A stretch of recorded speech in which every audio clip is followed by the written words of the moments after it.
اچھا شیرو، وہ جن لوگوں نے گولی چلائی تھی ان کا کچھ پتہ چلا؟ علی نے حمزہ کے گھر سے باہر آتے ہوئے پوچھا۔ ہاں چل کیا پتہ، ویسے حمزہ تو اپنی کلاس فیلو کی خیریت معلوم کرنے نہیں گیا؟ شہریار دونوں ہاتھ ٹراؤزر کی جیبوں میں ڈالتے ہوئے بولا۔ کون ہے وہ؟ کون سا کلاس فیلو؟ علی اور حمزہ نے ایک ساتھ سوال کیا۔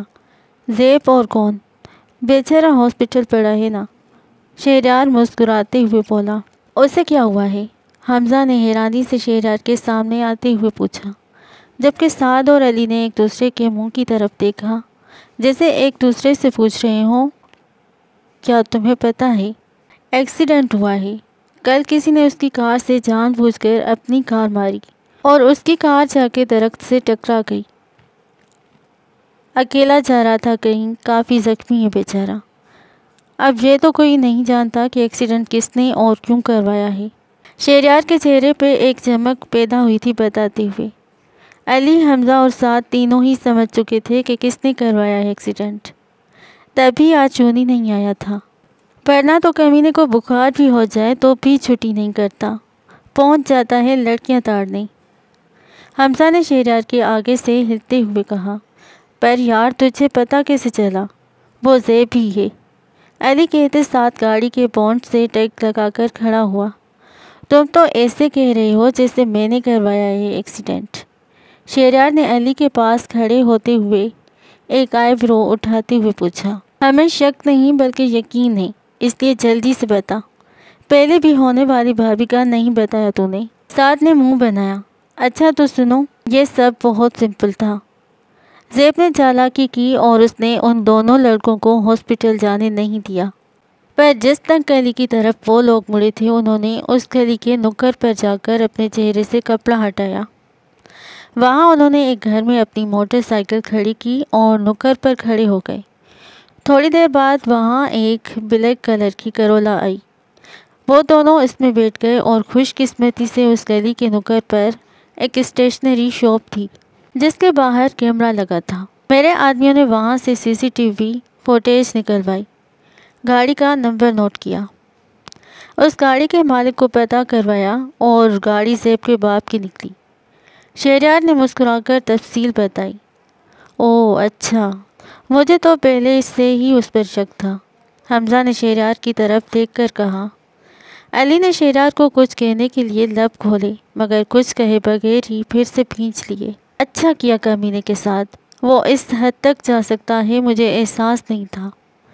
سعد نے شہریار کے کندھے کو تھپ تھپاتے ہوئے شاباشی دی۔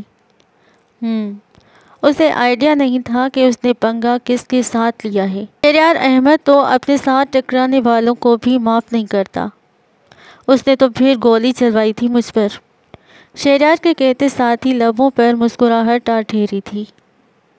شہریار نے موبائل ٹراؤزر کی جیب سے نکالا تو مسلسل عنایا اور حمزہ کی کالز آ رہی تھی۔ اچھا چلو میں اب چلتا ہوں، بائے۔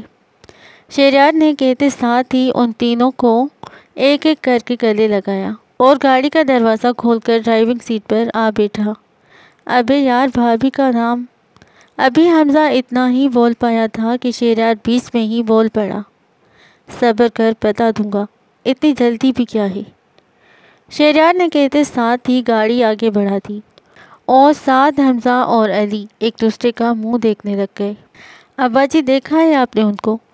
پھر کہتے ہیں آپ کے بڑے بھائی ہیں تمہارے۔ عدنان کی حالت ایسی تھی کہ ابھی رو دے گا۔ کیا کیا ہے انہوں نے؟ حیات احمد نے ارسلان، کاشان اور امان پر ایک نظر ڈالی جو بتیسیاں نکال رہے تھے۔ ابا جی انہوں نے مجھے کہا۔ ابھی عدنان کے الفاظ منہ میں ہی تھے کہ امان بول پڑا۔ ابا جی ہم نے کچھ نہیں کہا اسے، یہ خود ہی کوئی گل کھلا کے آیا ہوگا۔ امان عدنان کی بات کاٹ کر بولا۔ جھوٹ بول رہا ہے ابا جی۔ ابھی عدنان پھر سے اتنا ہی بول پایا کہ کاشان بول پڑا۔ ثبوت ہو تو ہی بات کرنا، کاشان نے ہنسی دباتے ہوئے کہا۔ عدنان کی بات کوئی سن ہی نہیں رہا تھا۔ حیات احمد کو بھی سعید احمد نے اپنی طرف بلوا لیا تھا۔ عدنان منہ لٹکا کر جلدی سے ہال کے دروازے سے گزر کر اپنے گھر آ گیا۔ بہت بری بات ہے بھائی، یہ آپ لوگوں نے کیا کیا ہے؟ وہ رونے والا ہو گیا تھا۔ شمائنزا نے کاشان، ارسلان اور امان کو گھورتے ہوئے کہا، جن کا ہنس ہنس کر برا حال تھا۔ کیا ہم نے کچھ نہیں کیا شیزی؟ امان نے اپنی ہنسی روکتے ہوئے کہا، اچھے سے جانتی ہوں بھائی۔ شمائنزا کہتے ساتھ ہی کچن کی طرف گئی اور وہاں سے ایک پلیٹ میں بریانی ڈال کر اپنے کمرے میں گئی اور اپنے بیگ سے ایک چاکلیٹ نکالی جو امان نے یونیورسٹی سے واپسی پر اسے دلائی تھی، اور سعید احمد کے گھر کے ہال میں داخل ہوئی جہاں عدنان صوفے پہ بیٹھا رو رہا تھا۔ آدھی رو رہے ہو؟ شمائنزا نے عدنان کے پاس صوفے پہ بیٹھتے ہوئے دریافت کیا۔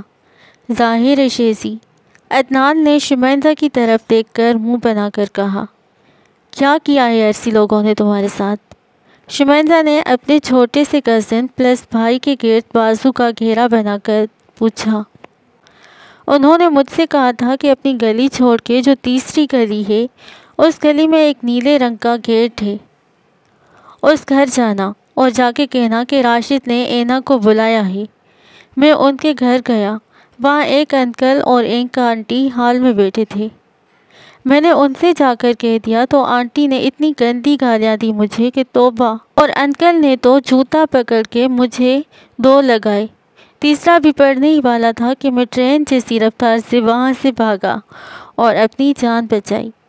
عدنان نے آنسو صاف کرتے ہوئے کہا، ہیں؟ پر انہوں نے تمہیں اتنی سی بات پہ مارا کیوں؟ شمائنزا کو پوری بات اب بھی سمجھ نہیں آئی تھی۔ میں نے گلی کے باہر آ کر ایک لڑکے سے پوچھا تو اس نے کہا کہ راشد نام کا ایک لڑکا پہلے اس گلی میں رول، سموسوں اور پکوڑوں کی ریڑھی لگاتا تھا۔ اس کا چکر چل رہا تھا نیلے گیٹ والوں کی لڑکی اینا سے۔ وہ ہر روز بچوں کے ذریعے شام کو پکوڑے وغیرہ بھجواتا تھا اینا کو، ساتھ ہی محبت بھرے پیغامات بھی۔ ایک دن اینا کے ابا کو پتہ لگ گیا۔ اس نے راشد اور اینا کی خوب دھلائی کی۔ اب راشد ان کے ساتھ والی گلی میں ریڑھی لگاتا ہے، اس لیے انہیں لگا کہ مجھے واقعی ہی راشد نے بھیجا ہے اینا کے پاس۔ عدنان نے رونا بھول کر ساری تفصیل بتائی اور ساتھ ہی ہنسنے بھی لگ گیا۔ توبہ، آج کل کے بچوں کے پاس بھی کتنی انفارمیشن ہوتی ہے، شمائنزا نے دل میں سوچا۔ اچھا چھوڑو انہیں، یہ لو بریانی کھاؤ اور یہ چاکلیٹ بھی میں تمہارے لیے لائی ہوں۔ شمائنزا نے عدنان کے گھیرٹ سے بازو ہٹائے اور اس کی گود میں بریانی کی پلیٹ رکھی اور ساتھ ہی چاکلیٹ اس کی طرف بڑھائی۔ شیزی تم بہت اچھی ہو، اس گھر میں صرف تم ہی مجھ سے پیار کرتی ہو۔ عدنان نے شمائنزا سے چاکلیٹ پکڑتے ہوئے اسے پیار سے گلے لگایا۔ سبھی بہت اچھے ہیں، تم سکون سے کھاؤ، میں چائے لے آتی ہوں تمہارے لیے۔ شمائنزا عدنان کے بالوں میں ہاتھ مار کر اس کے بال خراب کرتے ہوئے اٹھی۔ ہاں پر شیزی، اپنے ان تینوں بھائیوں سے جا کے کہہ دو کہ میں بدلہ ضرور لوں گا ان سے، بچ کے رہیں مجھ سے۔ عدنان نے بریانی کا چمچ منہ میں ڈالتے ہوئے کہا، اچھا لے لینا بدلہ، ابھی تو سکون سے کھاؤ۔ شمائنزا کہتے ساتھ ہی اپنے گھر کے ہال کی طرف بڑھ گئی۔ عنایا پیچ کلر کی شارٹ اسکرٹ اور بلیک جینز پہنے، ہاتھ میں شراب کا گلاس پکڑے شہریار کے پاس صوفے پہ بیٹھی تھی۔ کئی لڑکیاں اسٹیج پر ناچ رہی تھیں اور ان لڑکیوں پر بہت سے لڑکے پھولوں کی طرح پیسے برسا رہے تھے۔ شیری، عنایا نے شہریار کے ذرا قریب ہوتے ہوئے کہا۔ شہریار نے ہاتھ میں پکڑے گئے شراب کا گلاس کو ہلاتے ہوئے مختصر جواب دیا، شیری تم جانتے ہو نا میں تم سے کتنی محبت کرتی ہوں۔ عنایا نے شہریار کے ہاتھ پر اپنا ہاتھ رکھتے ہوئے کہا۔ شہریار نے عنایا سے ذرا سا دور ہوتے ہوئے کہا، تو شیری پلیز جلد از جلد مجھے اپنا بنا دو نا، تمہاری دوری اب اور برداشت نہیں ہوتی مجھ سے۔ شیری اگر تم مجھے نہ ملے تو میں مر جاؤں گی، عنایا نے محبت بھرے لہجے میں کہا۔ شہریار کا موبائل اچانک بجنے لگا۔ شہریار نے نمبر دیکھا تو کال ہنسا کی تھی۔ شہریار نے جلدی سے موبائل بند کر کے جیب میں رکھ لیا، پھر ایک نظر عنایا کے چہرے پہ ڈالی جہاں محبت کے کئی رنگ بکھرے تھے، اور پھر شہریار بولا، ڈونٹ وری سویٹ ہارٹ، ابھی صرف انجوائے کرو، یہ باتیں ہم پھر کسی دن ڈسکس کریں گے، شہریار نے مسکرا کر کہا اور گلاس منہ کو لگایا۔ فہد بے چینی سے چھت پر ادھر ادھر چکر لگا رہا تھا۔ اسے شمائزہ 2 دن سے نظر نہیں آئی تھی۔ فہد کا دل بے چین ہو رہا تھا شمائزہ کو ایک نظر دیکھنے کے لیے۔ تیرے دیدار پہ اگر میرا اختیار ہوتا، یہ روز روز ہوتا، یہ بار بار ہوتا۔ اگر میں ماما کو شمائزہ کے بارے میں بتا دوں تو پتہ نہیں ان کا کیا ریئیکشن ہوگا۔ فہد نے خود کلامی کی۔ اگر انہیں شمائزہ پسند نہ آئی تو؟ نہیں، ایسا ہرگز نہیں ہو سکتا۔ وہ تو اتنی پیاری اور معصوم ہے، وہ تو کسی کو بھی پسند آ سکتی ہے۔ فہد اپنی ہی ذات سے سوال جواب کیے جا رہا تھا۔ یا اللہ میری مدد فرما، پلیز اللہ میاں جی، میرے محبوب کو میرا عمر بھر کا ساتھی بنا دے، اسے میرا کر دے میرے مولا۔ فہد نے آسمان کی طرف نگاہیں اٹھا کر دعا کی تھی۔ فہد کی تڑپ شمائزہ کے لیے دن پہ دن بڑھتی ہی جا رہی تھی، اور یہ بات بھی وہ اچھے سے سمجھ رہا تھا، مگر پھر بھی اس نے شمائزہ سے ایک بار بھی بات کرنے کی کوشش نہیں کی کہ کہیں شمائزہ کی عزت پر کوئی آنچ نہ آ جائے۔ میرا سوچنا تیری ذات تک، میری گفتگو تیری بات تک، نہ تم ملو جو کبھی مجھے، میرا ڈھونڈنا تجھے پار تک، کبھی فرصتیں جو ملیں تو آ، میری زندگی کے حصار تک، میں نے جانا کہ میں تو کچھ نہیں، تیرے پہلے سے تیرے بعد تک۔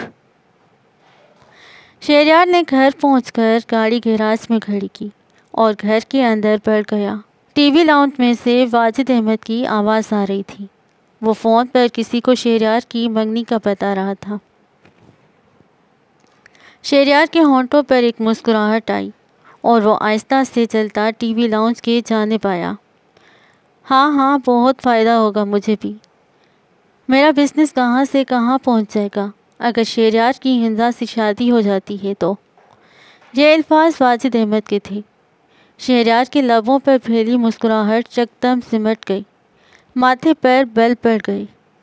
مجھے آپ سے بات کرنی ہے۔ شہریار ٹی وی لاؤنج میں داخل ہوتے ساتھ ہی بولا۔ اچھا، ظفر صاحب میں آپ سے بعد میں بات کرتا ہوں، اللہ حافظ۔ واجد احمد نے کہتے ساتھ ہی کال کاٹ دی۔ ہاں بولو بیٹا، واجد احمد نے مسکراتے ہوئے پوچھا۔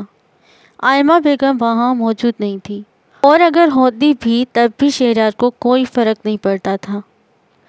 مجھے ہندا سے شادی نہیں کرنی، شہریار لفظ چبا چبا کر بول رہا تھا۔